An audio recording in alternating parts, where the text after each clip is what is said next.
ကန်းချီမာလန်းလျှောက်ရင်လှပတဲ့ခီဝင်လေးတစ်ခုကိုတွေ့ခဲ့ရင်တတိထားပါအဲ့ဒီခီဝင်လေးထဲမှာကမ္ဘာအစိတ်အပြင်းဆုံးတော်ဝါတကောင်ပုံနေနိုင်ပါတယ်သူကနှိကွေးတဲ့ကြည့်ရတာအန်ရမရှိတယ်လို့ပဲဒါပေမဲ့သူ့ရဲ့အစိတ်တစ်စက်ကလူအယောက်20ကိုမိနစ်ပိုင်းအတွင်းသေစေနိုင်ပါတယ်ဒီနေ့ဥဟန်တာတိမ်မန်းကနေတင်လုံးဝချင်မှတ်မထားတဲ့လူသက်သမားလို့ခေါ်တဲ့ကြော့ခယူတွေအကြောင်းကိုတင်ဆက်ပေးသွားမှာပါ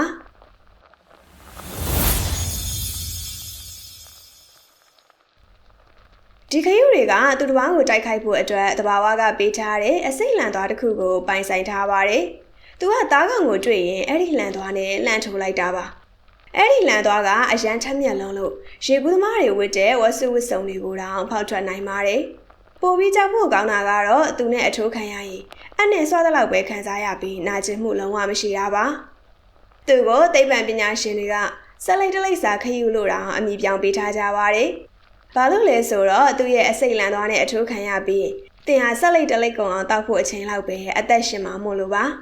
သူ့ရဲ့အစိတ်ကတင်ရဲ့အာရုံကြောတွေကိုပိတ်ဆို့ပစ်လိုက်ပြီးကြွက်သားတွေကိုအလုံးမလုံးတော့အောင်လုပ်လိုက်ပါတယ်နောက်ဆုံးမှာတော့အသက်ရှူရက်ပြီးသေဆုံးသွားရပါတော့တယ်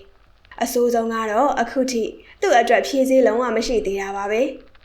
ဒါပေမဲ့ထူးဆန်းတာတစ်ခုကတော့ဒီလောက်ကြောက်ဖို့ကောင်းတဲ့အစိတ်ဟာလူသားတွေအတွက်စီလေဖြစ်နေနိုင်တာပါသူရဲ့အစိတ်ထဲမှာပါဝင်တဲ့ drug ပေါင်းတွေကိုအသုံးချပြီးတော့အခုအခါမှာ morphine တက်အစပေါင်းများစွာပိုပြင်းတဲ့အကိုက်ခဲပျောက်စေအဖြစ်ပြောင်းလဲအသုံးချဖို့ပညာရှင်တွေကစူးစမ်းနေကြပါတယ်။တင်မင်းတမန်အစိတ်ဟာလူအသက်ကိုကယ်တင်မဲ့စီအဖြစ်ပြောင်းလဲသွားနိုင်တာပါ။တဘာဝတရားဟာလှပသလားရက်ဆက်တတ်ပါတယ်။အလှပဆုံးအရာတွေရဲ့နောက်ကွယ်မှာအန္တရာယ်ရှိဆုံးလိုအပ်ချက်တွေရှိနေတတ်တာပါ။တင်ရောကန်းချီမှာဒီလိုခရီးကုန်မျိုးတွေတွေ့ရင်ကောက်အောင်ပါလား။ comment မှာပြပေးခဲ့ပါအောင်နော်နောက်ချက်ဘလို့ထူးဆန်းတဲ့အကောင့်တွေအကြောင်းကိုသိချင်သေးလဲဥဟန်တာတိမ်မန်းကို subscribe လုပ်ထားဖို့လည်းမမေ့နဲ့အောင်နော်